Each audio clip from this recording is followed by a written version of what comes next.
Assalomu alaykum, hurmatli YouTube foydalanuvchilari. Bugun men sizlar bilan birgalikda Zen'da qanday qilib pul ishlash va Zen'da qanday qilib monetizatsiyaga ulash haqida aytib beraman. Videoni oxirigacha ko'rsangiz, Zen haqida sizda ma'lumot paydo bo'ladi. Zen 2025-yildan VK Group sotib olgan, ya'ni VK Group VKontakte hozirgi mashhur o'sha VKontakte ijtimoiy tarmoq hisoblanadi. Asosiy egasi VK Group hisoblanadi. Ya'ni bu yerda nima qilinadi? Tasavvur qiling, bundan bir 20 yil yo 30 yil oldin kompyuterlar, telefonlar uncha rivojlanmagan paytda hamma qo'lida kitob, shunga o'xshagan narsalar o'qigan, hikoyalar, romanlar, asarlar, kichkina hikoyachalar, shunaqangi narsalar o'qigan. Endi o'sha yosh toifa hozir ulg'aydida 55-60 yoshga ketdi. Ya'ni hamma qo'lida telefon, kashta kompyuter, shunga o'xshagan narsalar chiqib ketdi. Va hamma telefon orqali ham hikoya o'qishni davom ettiryapti. Ya'ni aynan Zen shunga o'xshagan platforma. Ya'ni siz maqola yoki statiya yoki hikoya yozasiz, sizni hikoyalaringizni ular o'qiydi va siz ular o'qigan hikoyaga sizga Zen platformasi minutiga qarab turib, qancha o'qilganiga qarab turib sizga koshelogingizga pul tushirib beradi. Xo'p. Do'stlar, qisqacha umuman Zen haqida tushuncha olgan bo'lsangiz, bugun bitta kanalimizda sizlar bilan birgalikda qanday qilib monetizatsiyaga ulash jarayonini ko'rib o'tamiz.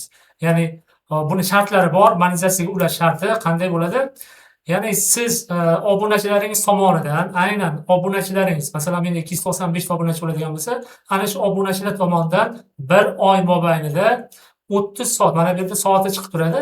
Aynan 30 soat yig'ilgan bo'lishi kerak. Ana shundagina mana shu tugmacha chiqadi. Ya'ni kunlik yozib boradi. Bu 1 soat, 2 soat, ya'ni 30 soat bo'ladigan bo'lsa, 1 soat, 2 soat ayirib, ya'ni yozib boradi. 29 soat qoldi, 28 qoldi, 27 soat qoldi. Ana shunday qilib 1 oy mobaynida agar siz mana shu soatni yig'ib olsangiz, sizga nima qiladi? Mana bunaqangi tugmacha, ya'ni monetizatsiyaga ulash tugmachasi kelib chiqadi. Demak, unda boshlaylik. Подключи tugmasini bosamiz va подключи tugmasini bosganimizdan keyin bizga mana shunaqangi oyna ochiladi. Ya'ni поздравляем, вам доступна монетизация degan narsa ochiladi. Заполнить anketani bosamiz. Va bu yerdan 1, 2, 3, 4 mana shunga o'xshagan 4 ta oyna ochib beradi. Mana shu oynadan biz Vibrat fiziskiy litseonni tanlaymiz. Hop, fiziskiy litseonni tanlaganimizdan keyin mana bunaqangi oyna ochiladi. Va bu yerdan men mana заявка на монетизацию для физических лица, заполнительная анкета и после одобрения заявки сможете получать доход. Ya'ni buni mana bu yerda представите, пожалуйста degan narsani u menga не российский гражданский, agar siz O'zbekiston fuqarosi bo'lsangiz yoki Tojikiston fuqarosi bo'ladigan, boshqa Qirg'iziston fuqarosi bo'lasizmi, farqi yo'q. Boshqa Rossiyadan boshqa grajdanstvo oladigan bo'lsangiz, u menga не grajdanstvoni tanlab olishingiz kerak. Mana bu yerda aynan pasportingizni olasizda, pasportingiz bo'yicha to'ldirishni boshlaysiz. Hozir men pasportimni olib chiqib olaman, keyin videoni davom ettiramiz. Xo'p, qadrli do'stlar, aynan mana shu pasport bo'yicha to'ldirishni boshlaymiz hozir sizlar bilan birgalikda. Xo'p, pasportni yonimizga olamiz va yozamiz. Albatta, lotin pasportda qanday yozilgan bo'lsa, ana shunday holatda yozishingizga to'g'ri keladi.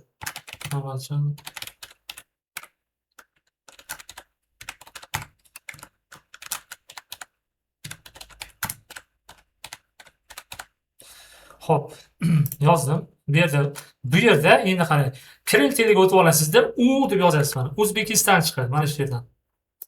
O'zbekiston va pasportingizda nimasini yozasiz. Lotin tilida yozasiz bu yerda.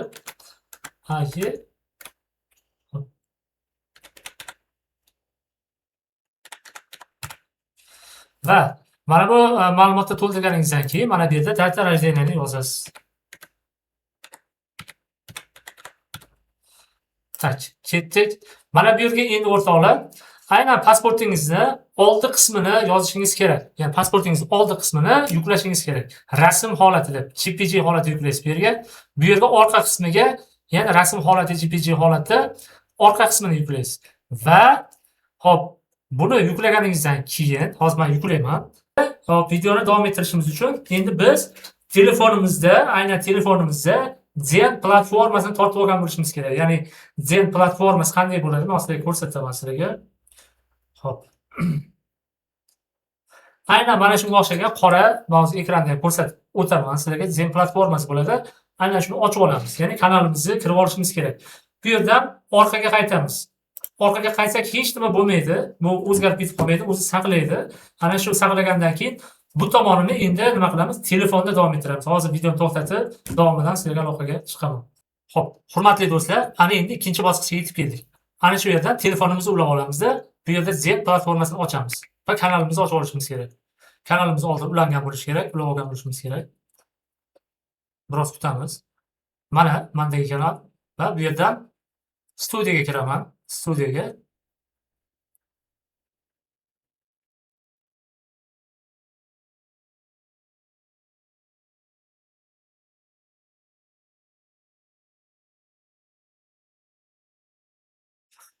kirganimizdan keyin подключить tugmasini bosamiz va открыть черновики bosamiz. Biz to'ldirgan ma'lumotlar chiqib keladi hozir. Xo'p, ana endi bu yerdan hop mana гражданство bo'ldi, личные данные bo'ldi, fotografiya dokument bo'ldi. Endi selfie pasportni bosamiz va выключить kamerani bosamiz. Mana shu yerdan выключить kamerani bosamiz. Va e'tibor beringlar, bu yerdan qaysi tomoni tiniq olsa telefoninglarni oldi oladimi, orqasi oladimi? Hozir ochib olaman.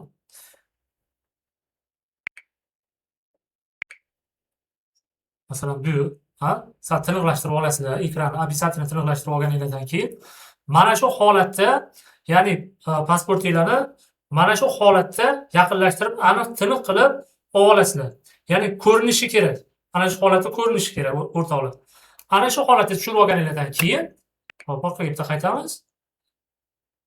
Продолжitni bosasizlar va ikkita belgi chiqadi. Ana shu ikkita belgi chiqib, zaявкani yuborib yuborasizlar.